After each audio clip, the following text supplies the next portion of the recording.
En place du premier exercice. Ici, on va rester dans l'aspect plutôt décisionnel et technique, c'est-à-dire c'est adapter la situation technique par rapport à l'action du défenseur.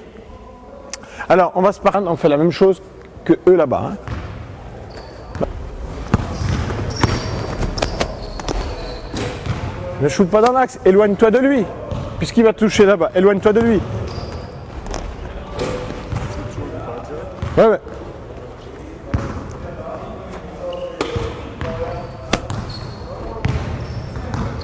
Alors déjà un petit peu pour préciser quand même dans la qualité d'exécution, ça c'est pas ce qu'on va faire aujourd'hui ou la semaine prochaine. Hein. Donc il y a tout un travail qu'on a vu hier, qu'on n'a pas fini parce qu'on commence simplement le tir. Donc ce travail-là se fera que vers le mois de novembre, fin novembre et début décembre. On ne fera pas avant parce que là, ils ont des incapacités sur le départ en dribble et surtout sur le départ direct. Départ croisé, ça pose pas de problème. Mais sur départ direct, pour se retrouver sur des appuis qu'on souhaite, par exemple, si je pars ici, dribble, enchaîner sans faire de marché gauche-droite ou partir de l'autre côté, là on a pas mal de marché, même s'il corrige bien. Hein, on a pas mal de marché et quand on ne fait pas gaffe, ça enchaîne qu'avec des marchés, donc on ne fait pas du bon boulot.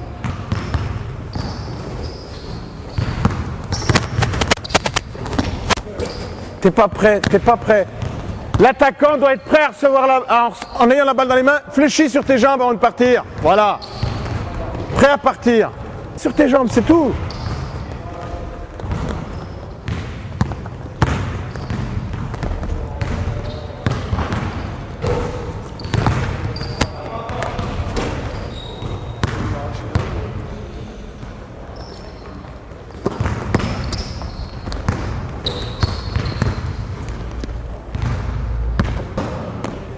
Ah, sans faire de marché, bien sûr. Hein? Là, tu comprends qu'il faut t'éloigner.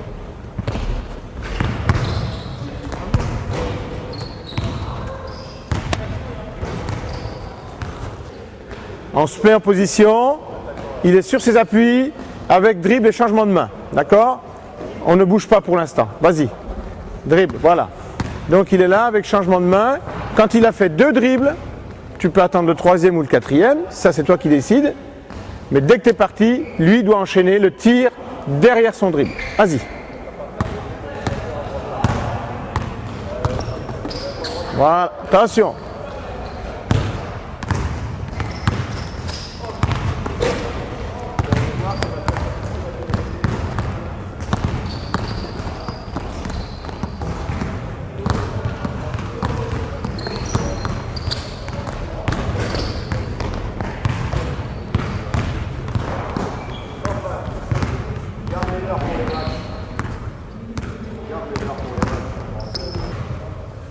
Donc l'exercice en question, là l'objectif recherché en fait c'est je dirais que c'est le choix du tir par rapport à un attaquant qui vient sur vous. C'est-à-dire est-ce que je prends le tir tout de suite ou est-ce que je vais avoir à utiliser une feinte de tir, me décaler ou rentrer en profondeur pour aller prendre le tir.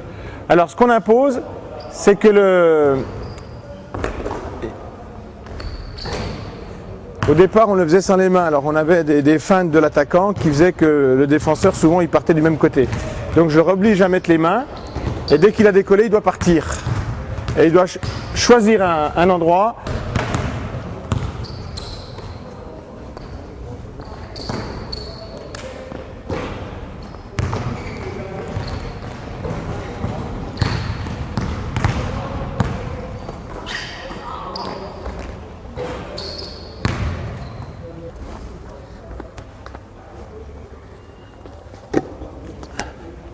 Allez.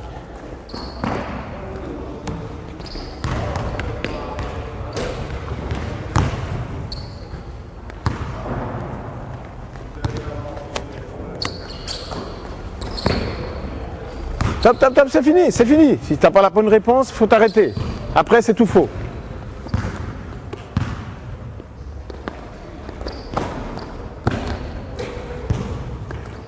Très bien.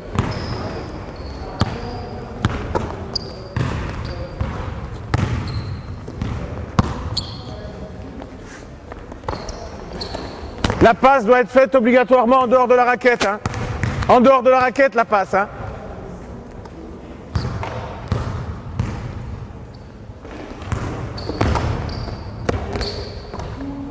Les cônes, on enlève les cônes, vous enlevez les cônes. Là on est vraiment, je dirais presque en fin de cycle sur ce type de travail. On fait le même exercice sans les cônes. Donc le défenseur peut venir tout de suite.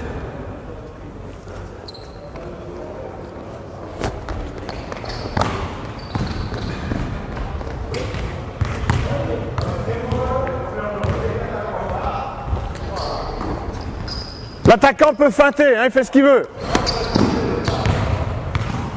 Stop, trop tard, c'est fini.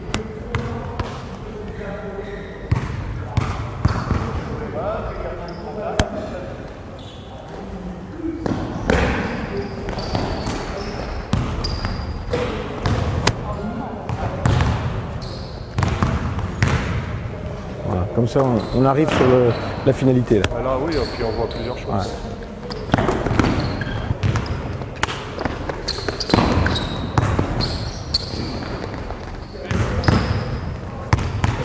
Bon, on a toujours ces 2 dribbles maximum, parce qu'après ça devient du 1 contre 1, ça sert à rien.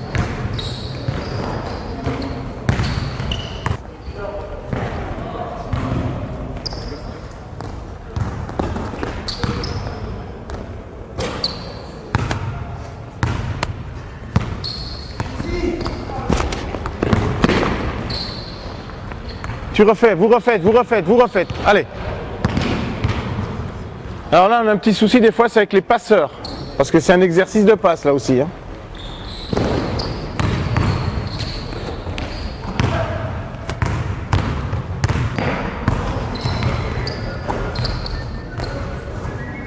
Bien, sur cet exercice-là, en réalité, on va réagir par rapport à un défenseur et sur une situation d'écran. Les 2 situations principales, c'est le défenseur suit ou le défenseur va sauter sur l'écran. Donc c'est curler ou alors flairer pour prendre le tir. Donc là, c'est travailler sur les appuis. Là, on va enchaîner. Par exemple, là, il enchaîne sans marcher. C'est bien parce qu'il fait ballon sur le pré-appel simultané. Il n'y a pas marché, c'est correct. Ou alors, on peut insister sur enchaîner. Là-dessus, c'est gauche-droite. Dans le gauche-droite, voilà, là, il y a marché, par exemple. Hein. Et le passeur, il faut réagir à la sortie de l'écran. Hein. Allez. Stop. Ce que je voudrais, c'est...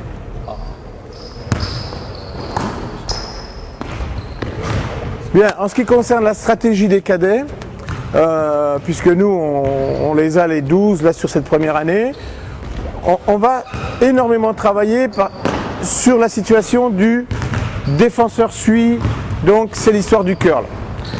Parce que quand on entame tout de suite le flair, en général, ils ne regardent pas bien ce que fait le défenseur et ils ont tendance à vouloir flairer avant l'écran. Ce qui veut dire que souvent le défenseur va revenir dans l'axe et souvent, ils ne peuvent pas prendre le tir. Donc on insiste sur cette phase-là et ensuite on fera une deuxième phase qui va être, à ce moment-là, le défenseur saute l'écran. Et ce qui correspond vraiment à l'aspect décisionnel, c'est le défenseur choisi.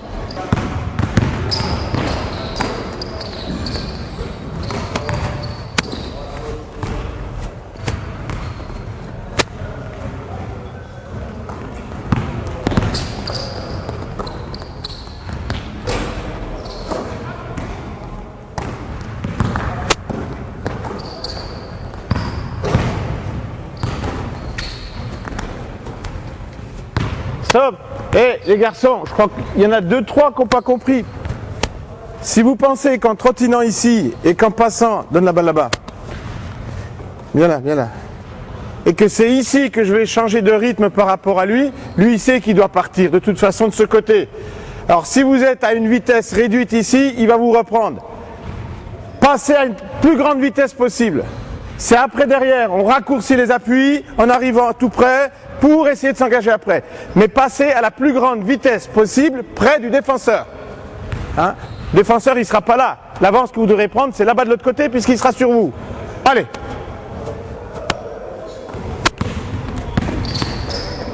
Voilà.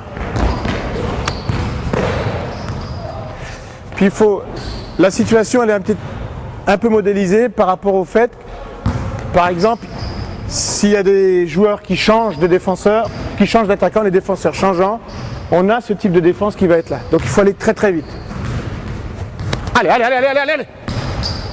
Voilà. Raccourcis les appuis quand on arrive près de l'écran. Raccourcis, rentre. Voilà. Ah, trop tard, trop tard. Et il triche pas là, Johan? Repasse, repasse, repasse, repasse. Johan, t'es un bandit. Johan, t'es un bandit. Si tu triches, tu fais 10 points. Allez. Tu vois que tu triches.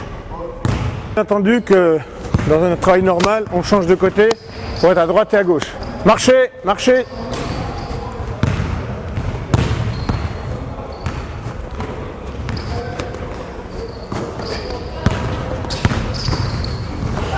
Bien, on va passer. Saute l'écran. Le défenseur, vous sautez l'écran. Allez. Mais vous attaquerez l'un face à l'autre hein, pour créer des repères. Et vous deux, vous attaquez sur vous les deux. Allez, vas-y. Toi, tu vas là-bas avec un ballon. Va vite en défense. Va vite en défense. Là, il y en a un des deux qui vient ici, passeur. Allez. Hein? C'est pas Il doit y être encore.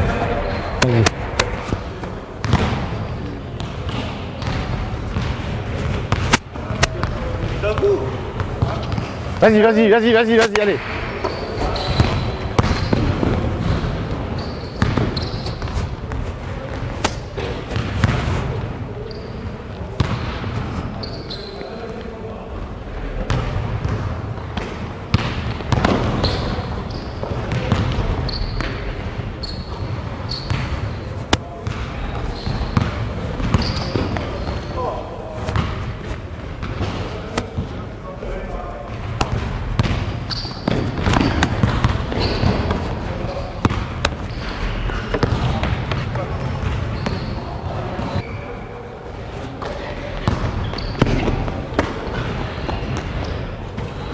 Voilà, vous avez vu l'excès tout de suite, c'est-à-dire que on va tout droit, on va tout droit.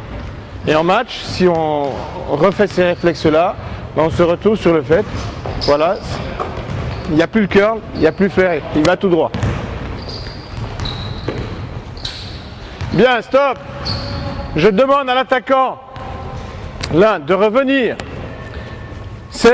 Première chose, c'est venir ici en passant l'écran. Et au moment où il passe à hauteur de l'écran, là, je veux bien qu'il aille en ligne de fond. Ça marche? Allez. Mais vous n'allez pas en ligne de fond. Allez. Au ras des cônes. Et ouvre. Voilà.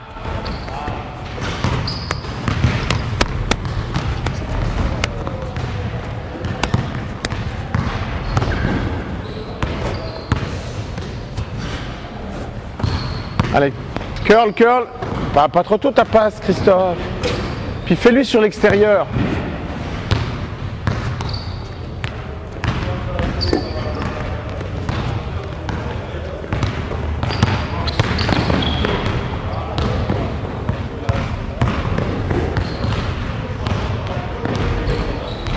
Bien, le défenseur va aller toucher le cône. On se met en place.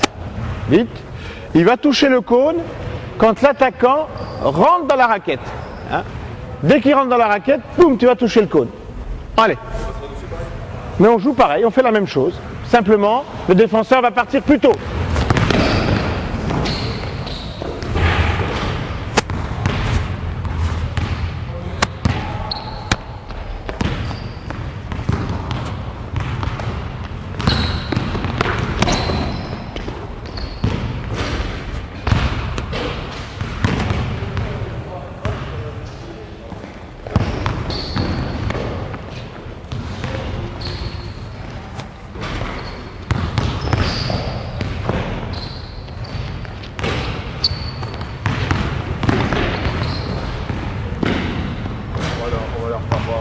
Et puis après on donnera l'incertitude.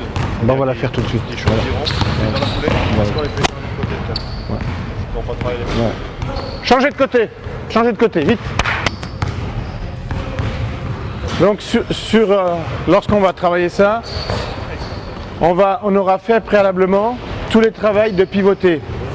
Sur le curl, c'est le pivoté engagé. Par contre, sur le flair, on fera du pivoté effacé. Voilà. Il y a tout un travail qui va être fait préalablement à cet exercice-là. Là, c'est déjà bien trop tôt pour eux. Enfin, je veux dire, en pleine vitesse, ils peuvent pas. Là, on va mettre l'incertitude, c'est-à-dire que c'est le défenseur qui va choisir. Qu'est-ce que tu as fait? Voilà, très bien. Donc, ils ont aussi comme consigne, quand ils ne respectent pas et qu'ils le voient, qu'ils ne respectent pas, ou une consigne de règle de jeu, ou une consigne... Non, tu ne le fais pas correctement non plus, là. Tu rentres pas en curl pour revenir après. C'est-à-dire que quand ils se rendent compte qu'ils n'ont pas fait la chose correctement, je pense que c'est un début de progrès. Là, il l'a bien vu tout à l'heure, il n'est pas venu curler avant de faire son flair. Donc, il s'arrête et il recommence. Ouvre davantage. C'est fini, t'es perdu là, c'est pas un bon shoot. C'est Johan. Johan, tu refais. Tu restes trop grand quand tu arrives près du cône. Baisse-toi. C'est pour ça que tu n'y arrives pas. Allez. Allez, fléchis, baisse-toi, rentre et ouvre. Voilà.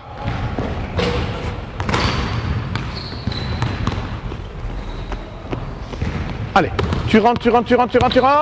Écarte et ouvre. Voilà, très bien. Hein, Johan, maintenant, tu n'as plus qu'à avoir un bon petit sursaut pour t'éloigner. Et de trouver la bonne réponse. On essaye, on fait un petit passage. Allez.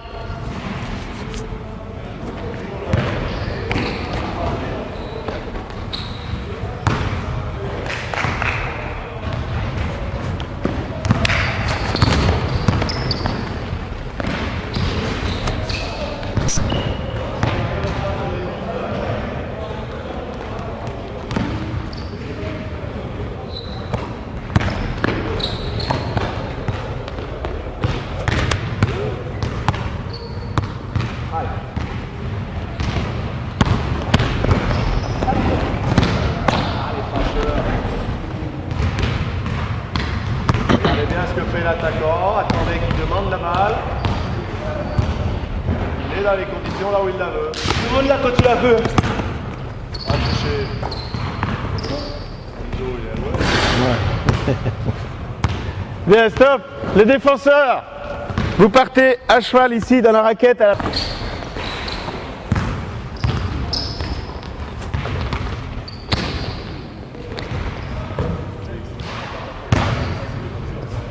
Alors vous voyez, dès qu'on met la situation en place avec la défense qui choisit, ils ne sont pas à l'aise. Hein. Donc c'est bien, on a du travail.